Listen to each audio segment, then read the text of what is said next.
I am the village. I'm part of the village. I am the village. I am the village. I'm a part of the village. I'm in this village. We are the village. I am the village. I am part of this village. I'm part of the village. We are all part of the village. It takes a village to raise a child. We are the village, a place for teen moms of all ages to receive the knowledge and tools to parent consciously, heal wholly, break generational curses, and be the best mom they can be. Welcome to the village. I'm your host, Remington Steele. Welcome back to We Are the Village, a safe place for teen moms to receive the resources, knowledge, and tools to be a more conscious mom. We'll start each session off with a guided meditation with a deep breath in through your nose. And when you breathe in, remember to send your breath to your belly, causing it to expand full like a balloon right before it pops. And then exhale with your mouth slightly open, pushing the full breath out, using the belly to push the breath all the way out and push the belly to your back. Continue this for the entire mindful minute. Do not rush your breath. This is your time. This is your minute. I'm going to start each mindful minute off with the same question You will hear that to start the mindful minute and to end the mindful minute. So we'll get started now. I'm going to check in with the moms. How are you doing today? Sit with that question. How does your body feel? Are you worried about anything? Are you sleeping good? Are you sleeping at all? Is school becoming difficult? Are you getting along with your parents? Could it be baby daddy drama?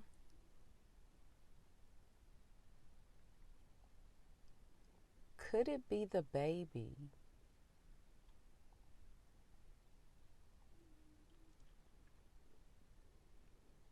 What has made you smile this week?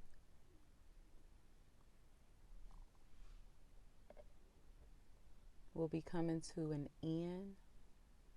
Remember to take a deep breath in to close out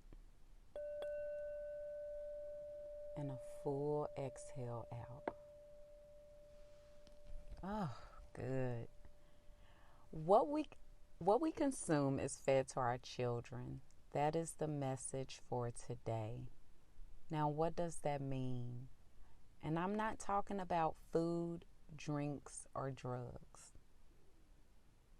Anxiety. This is one thing that we consume that is fed to our children. Anxiety is defined as distress or uneasiness of the mind caused by fear of danger, misfortune, or eagerness. Danger is a liability or exposure to harm, injury, or risk. And misfortune is adverse fortune or bad luck. So it's safe to say that we have all experienced some form of anxiety in our life and in our childhood, which leads me to our topic today. Anxiety births anxiety. Moms to be, I want to start with you guys, and I want you guys to think of generational curses. What do you know of it? When we think of generational curses, we tend to think of families who rarely graduate high school, or families who end up in prison, families that cancers follow them from generation to generation. We tend to think extremes when we think generational curses. However, generational curses are any habits or behaviors that are passed down from one generation to the next. And if it's a curse, we have to assume that it would be considered a bad habit or bad behavior. So this could be any bad habit or any bad behavior, like talking back, overeating, not speaking up for yourself, procrastination. What generational curses do you see that you've gotten from your mom and dad? While you think about that, I'll share a story about my great grandmother, excuse me. My great grandmother raised my mother, and that they kept a very nice home. They had a very nice home for Black people in those days. And my great grandmother went through extreme measures to make sure that her home was clean. And so my mother hated it, and she vowed that she would never do the things or force stuff on her children. And so when she got her home, she said she's not going to do the same, but she kind of did, because she kept her house very clean. We couldn't go in the living room. I couldn't have company over, and so, but she never forced it on me.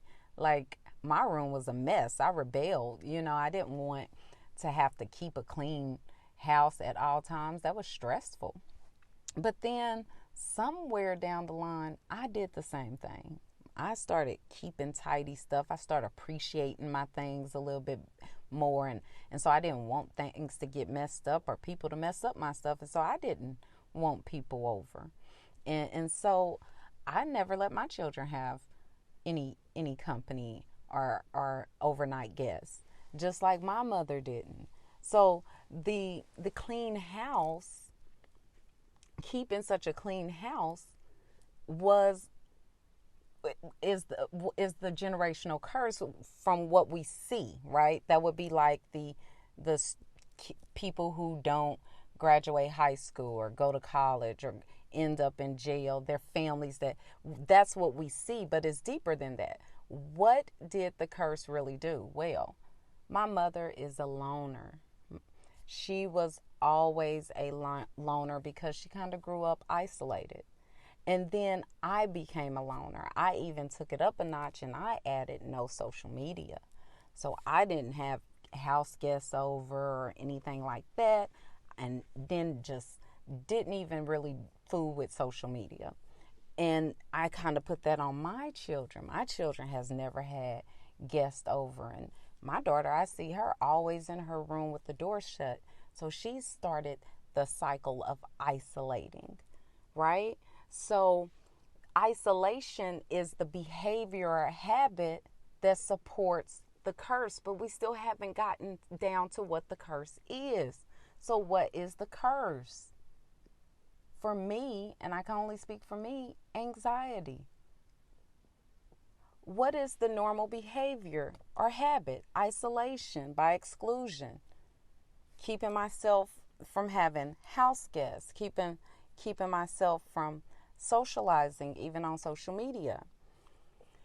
So, what generational curses are you unconsciously giving to your baby? And what can we do to interrupt the curse's passage? Well, the first thing we can do is listen to our bodies. How do we feel in any situation? Do we feel unease? Do we feel in harmony? Because the best indicator of identifying a generational curse and interrupting it is going to be through getting in tune with your body. The first step is recognizing unease and harmony in your body, knowing what that feels like. Harmony is when everything in you is in agreement.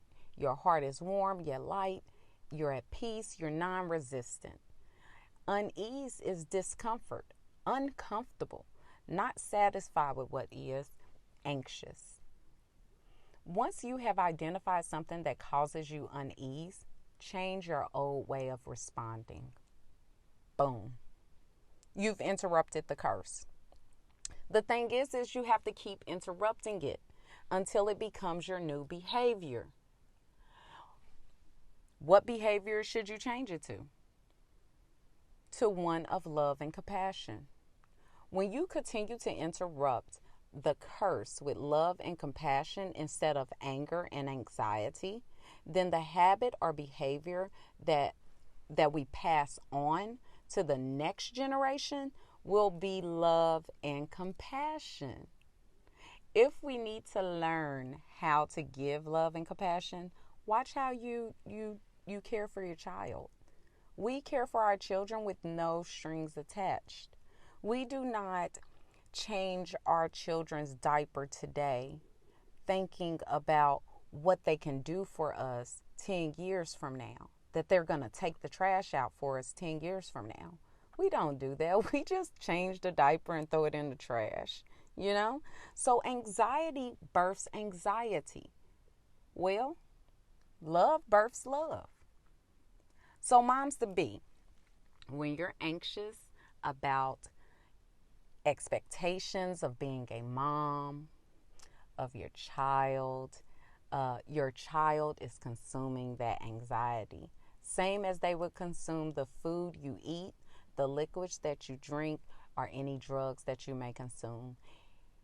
And that anxiety will live in them until a situation is triggered to cause a reaction.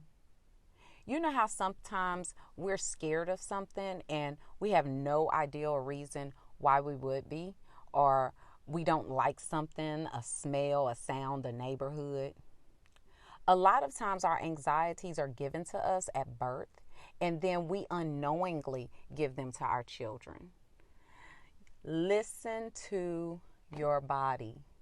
Then once you've heard what you need, interrupt the curse's passage. Cut it off. Don't allow it access to the old way of responding. Things that can help the baby and mom relax.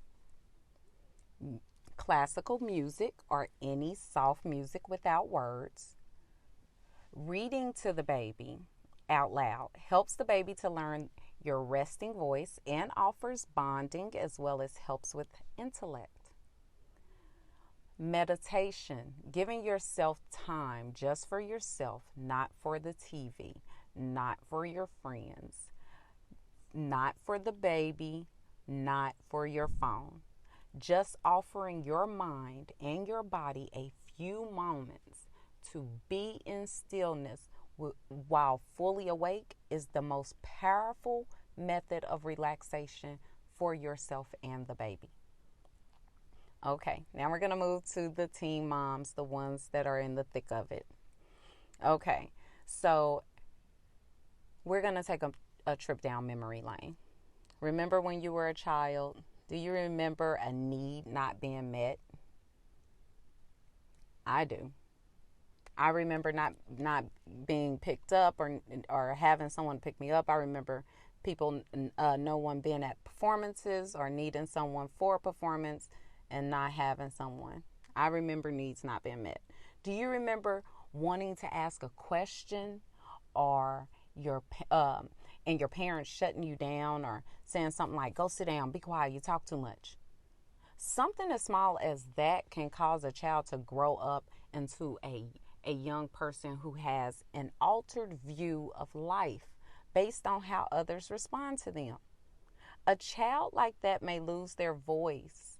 They may begin to feel as though they are not important.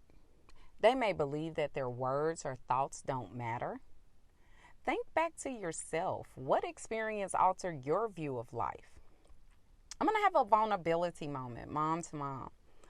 One experience that altered my view in a few different ways was when I was being bullied in elementary school, and the kids would make fun of my darker complexion. And I say darker in quotation marks. I would come home and cry about this every day. And there was a time I probably was being bad or got on my mom's nerves, and she called me the exact name that they called me at school. And I remember taking it and going to my room and crying. After that, no matter how many times she called me beautiful or said I was pretty, I didn't believe her. I did not believe her, nor did I believe that I was beautiful or any of that. Instead, I believed that one comment that she made in anger, and it confirmed everything that the kids said in school to me in that moment. And as a result, I never could see beauty in me or my skin. That altered my view of my mother as a nice, loving, sweet person, and it altered how I viewed myself. I also began to agree with the kids at school. So what are we teaching our kids through visual and verbal examples that could be creating anxieties in them? The phones are a big anxiety spreader to kids today. They're being ignored. I'm on the phone. Go sit down. Be quiet. This sends a message to the child that they are not important. TV's being used as a coping and avoiding mechanism. It's being used as a babysitter. It's being used as to create distance between families. Social media attention can be a world of delusion, causing anxiety and leading to depression. Accepts and approvals of others. I gotta have enough likes. I gotta be important to people. I gotta get what somebody else has. Oh, they on vacation. Why aren't I on vacation? Or their baby is walking. Why isn't my baby walking? Cyberbullying. That's something that when I was a teen mom, that wasn't something I had to deal with. But as a teen mom today, that's something that you have to think about. You could be cyberbullied. Your child could be cyberbullied. We would surely hope not, but these are anxieties.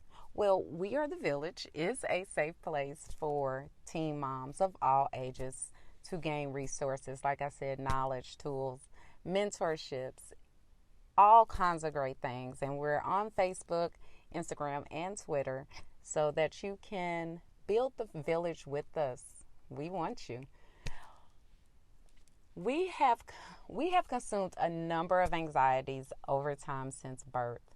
What we consume is released over time. Anything released over time is consumed most by those we are around most. So we must be mindful of what we consume, because no matter how hard we try not to, we release what we consume into our babies, and they unknowingly eat it up and become what they consume on the inside. Anxiety births anxiety, but we can interrupt it.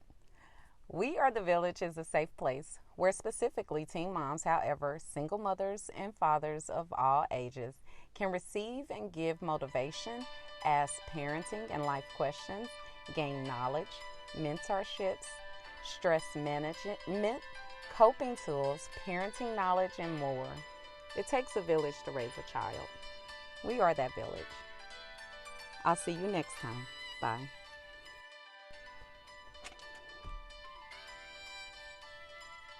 My mission for We Are the Village is to strengthen familyhoods by motivating growth, healing, support, love, and community.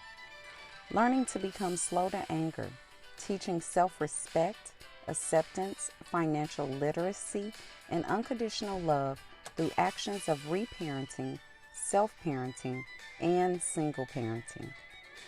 Building a village leading in mindfulness and awareness. Remembering that children are still people, parenting consciously, allowing for healthy communication, where reaching out to others is the norm. nourishing education on forgiveness, addiction, ego, judgment, karma, investments, PTSD, taxes, the inner bully, depression, and the coping tools to overcome them all. We Are the Village is a safe place where specifically teen moms, however, single moms and dads of all ages, can receive and give motivation, ask parenting and life questions, gain knowledge, mentorships, stress management, coping tools, parenting knowledge, and more. It takes a village to raise a child. We are the village. I'll talk to you soon. I hope you were inspired to join the village. If so, We Are the Village is a community serving Facebook, Instagram, Twitter, and streaming everywhere you listen to your podcast. So like and join the village and share us with someone you know. Until next time, bye.